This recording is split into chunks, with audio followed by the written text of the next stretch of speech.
Bonjour à tous. Merci de votre fidélité à KTV, Cozy FM, le 106.9 et le live Facebook de KTV. Ce matin, on reçoit un revenant, parce que ça fait un petit moment qu'on l'a pas vu sur ce plateau de la matinale. Il s'appelle Mickey Daddy, l'association des usagers de la route.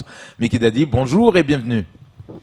Bonjour Camar, bonjour Léonard et bonjour à toute la population de Mayotte et un clin d'œil tout particulier à la population de la commune de Sada. Alors on le sait que même s'il y a le confinement, il n'y a pas eu beaucoup de véhicules qui ont circulé, que ce soit du nord, du sud, du centre en direction de Mamoudzou. Donc rassurez-nous, l'association des usagers de la route n'est pas confinée. Ben, ma foi, en fait, l'association n'est pas confinée parce que on essaie toujours de passer nos informations par rapport aux réseaux sociaux. Donc, nous essayons toujours de sensibiliser à la population parce qu'il faut pas oublier que nous sommes en période de Ramadan. Très souvent, en fait, les gens qui conduisent parfois en fin de journée, il y a une baisse de vigilance. Donc, avec la fatigue, donc on encourage tout le monde de surveiller ses intentions et d'essayer d'être toujours prudent sur la route. Alors on le sait, depuis le week-end dernier, un accident a eu lieu encore une fois sur ce tronçon de route de Kahani. On se rappelle qu'à l'époque déjà, les habitants avaient décidé de fermer cette route parce qu'il y avait eu un accident à l'époque mortel d'un enfant. L'accident a eu lieu au même endroit. On le sait aujourd'hui avec le département finalement qui s'occupe de cette route parce que c'est une route départementale, la D16 comme on l'appelle. Il y a une fontaine d'eau en contrebas de cette tronçon de route où on voit pas mal de jeunes traverser pour aller chercher l'eau, que ce soit les familles, les mamans, mais aussi des gamines de 2 ans, de 3 ans qu'on voit traverser. Alors, depuis ce week-end, la route était fermée. Finalement, elle est réouverte hier, mais on a entendu dans les couloirs comme quoi le conseil départemental aurait décidé de mettre en urgence Ndodan. Est-ce qu'aujourd'hui, vous, selon vos constats de l'association des usagers de la route, mettre Ndodan sur ce tronçon de route, alors que même on a encore, il y a pas longtemps qu'on avait mis dans tout Kahani des ralentisseurs, où pas mal de usagers se plaignaient par rapport à leurs amortisseurs. Est-ce que ça serait une solution de mettre Ndodan dessus? Alors, je rappelle que au niveau de la réalisation des routes, nous avons des techniciens parce qu'on nous a toujours rappelé qu'à Mayotte, on n'avait pas l'ingénierie. Mais je rappelle que l'ingénierie, en ce qui concerne la route, a toujours appartenu à l'ADL. Donc, aujourd'hui, la question des dodanes, nous, on a toujours été contre parce que pour sécuriser une route, il y a plusieurs facteurs. Si on regarde réellement, en fait, sur le tronçon de route en question, il faut la regarder dans sa globalité. Il y a quelques années, quand il y a eu la construction du collège, il n'y avait pas de trottoir entre le village et le collège. On avait mené une action là-dessus avec le maire de l'époque. On s'est aperçu qu'il y avait un projet de trottoir, parce que le lycée existait déjà à cette époque, qui devait partir depuis le village de Chikoni jusqu'au lycée de Kahani. À cette époque, vu que sur cette tronçon-là, c'est sur les deux communes, Ouangani et Chikoni.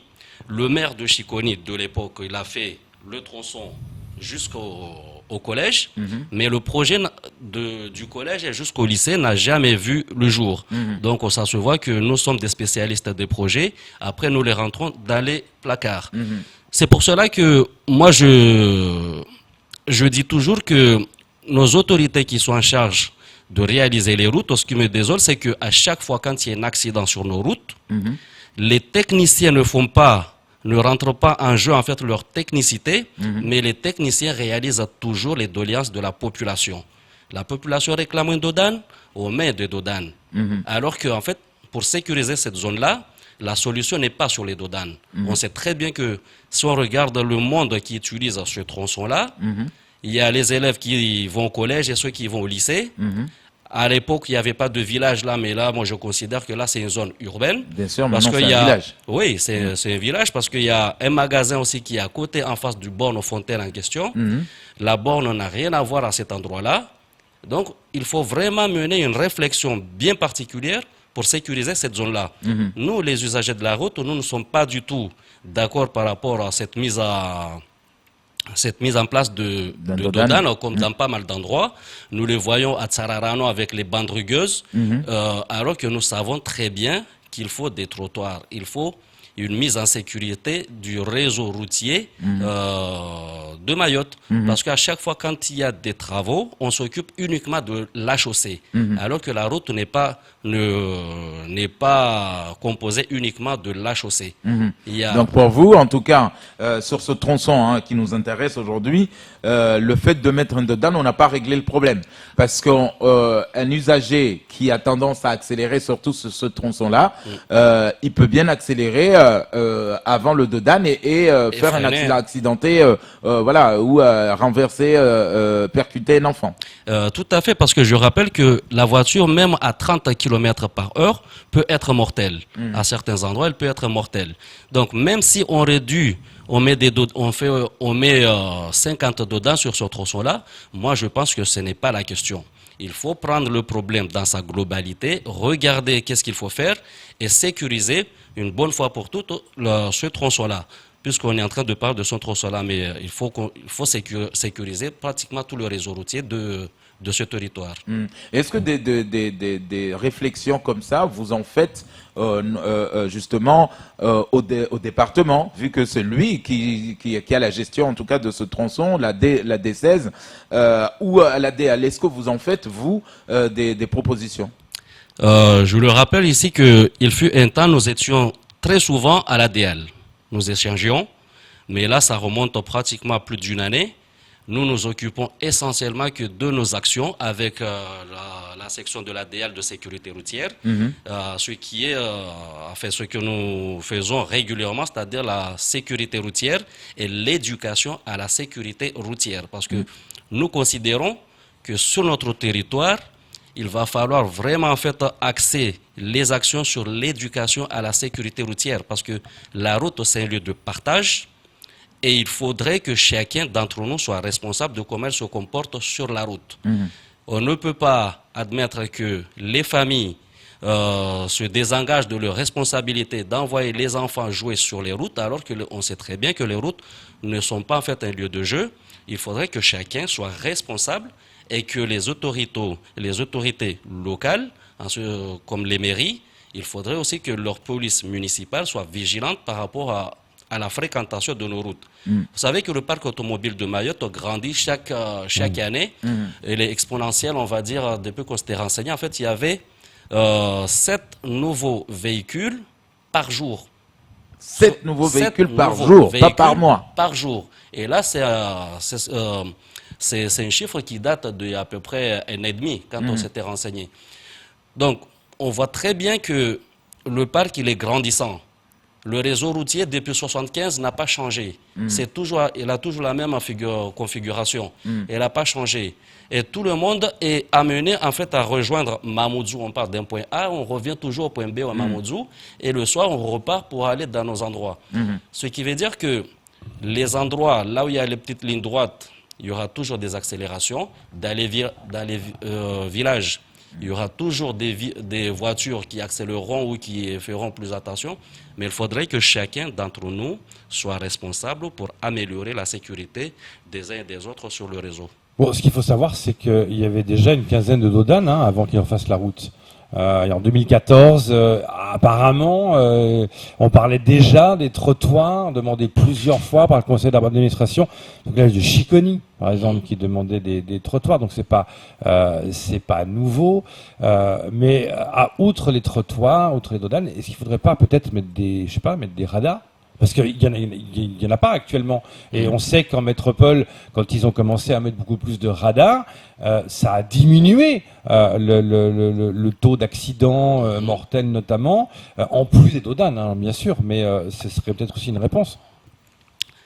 Moi, je pense que, parce qu'il y avait une fois, on avait cette discussion-là, mais moi, je ne suis pas technicien dans ce domaine, mais il disait qu'on n'avait pas de portion de ligne droite assez suffisante pour que le Dodane soit efficace. Donc moi, je ne suis pas technicien dans ce domaine, mais je sais qu'il y a des radars à portée courte. Donc je pense que ça peut s'adapter, mais c'est à eux, les techniciens, de... Vous en avez parlé, ça? On en avait discuté avec un responsable de la DL de l'époque. Et la réponse, il est plus là Voilà, et ça, Il est plus en place. un certain Van Est-ce que Kaitem. vous allez vous allez de nouveau parler aux nouveaux responsables, en disant voilà, il faudrait quand même y songer, même si ce soit pas très populaire, mais bon, c'est une question de sécurité routière.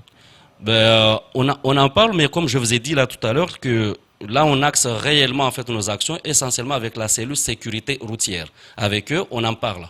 On en parle, mais les techniciens qui agissent directement sur la route, nous avons compris qu'en fait, il y a vraiment une volonté de bien aménager ces routes. Donc, nous, on s'est axé à ce que nous nous sommes engagés, c'est-à-dire l'éducation à la sécurité routière.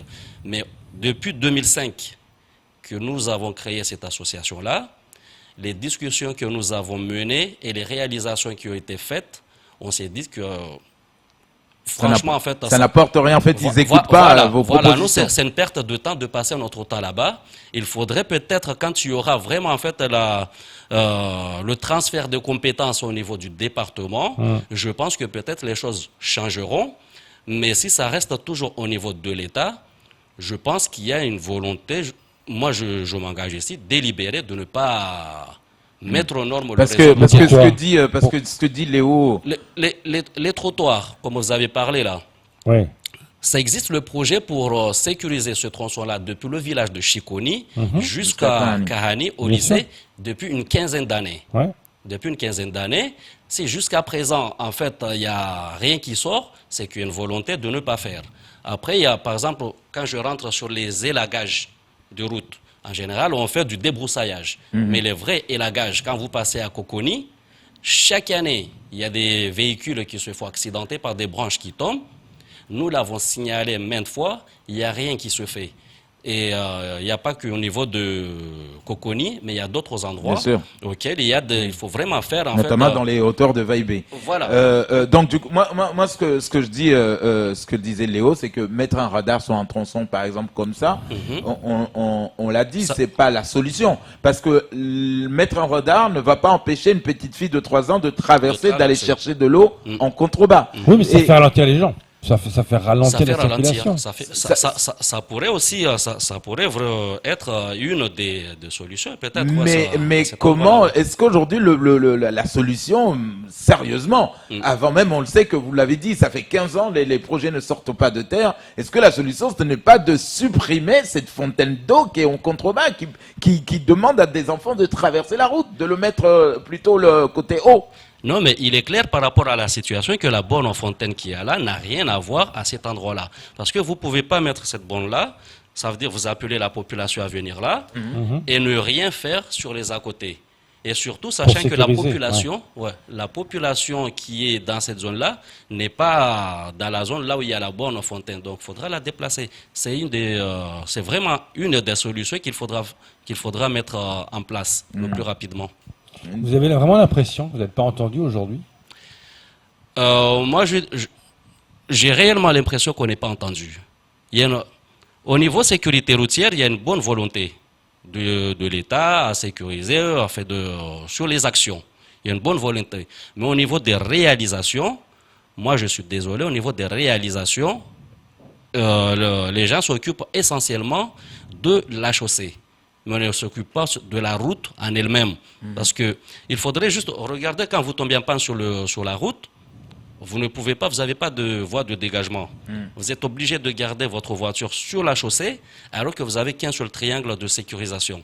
Donc vous ne pouvez pas signaler ni en amont, en amont et en aval. Vous pouvez sécuriser juste d'un seul côté. Et nous connaissons notre réseau, il y a des virages pratiquement partout. Donc il faut vraiment qu'on ait des voies de dégagement. Quand vous tombez en panne, que vous puissiez sortir votre véhicule de à vous entendre, ce serait tout le réseau qui serait à revoir. C'est tout le réseau qu'il faut revoir pour notre part. Il faut revoir tout le réseau. Ça permettrait aussi, parce que nous considérons que pour les déplacements, il faut développer le vélo sur Mayotte. Le vélo pour nous. Il est dans le vélo sur Mayotte. Hein. Il y a un vélo, mais c'est très mortel. C'est très mortel de faire du vélo sur ce territoire. Il y a un projet avec l'Académie. Avec l'Académie, avec le SAR, il y a ce projet-là. La piste cyclable et le vélo électrique pour Mayotte. Voilà. C'est pour ça, moi je dis si on développe, on met ce projet-là, que ça ne reste pas en termes de projet, mais qu'on le mette en place, je pense que ça pourrait désengorger, ça pourrait aussi être une des solutions pour améliorer notre déplacement sur le territoire. Un commentaire sur Facebook, il faudrait peut-être faire plus de pédagogie. C'est ce que je disais là, que nous sommes axés sur l'éducation à la sécurité routière. C'est pour ça que la majorité de nos actions se fait sur les établissements scolaires, dans les écoles primaires.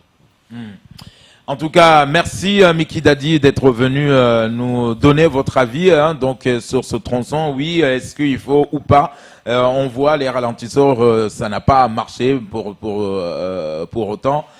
Mettre un dodane sur ce tronçon, est-ce que ça marchera ou pas? En tout cas, on écoute, on lance l'invitation au conseil départemental, s'ils veulent bien nous dire pourquoi mettre un dodane, encore une fois, alors que la solution, elle est ailleurs. Quand on voit les fontaines, quand on voit les magasins, quand on voit le marché, quand on voit le lycée et le collège, vous le disiez justement. Donc on en parlera. Merci beaucoup en tout cas d'être venu ce matin répondre à nos questions. En tout cas, merci beaucoup et j'appelle en fait à la population responsabilité des uns et des autres parce que la route, c'est un lieu de partage et c'est à chacun d'entre nous de faire en sorte à ce que la sécurité y soit sur notre réseau. Voilà. Ça sera tout pour ce second temps de parole.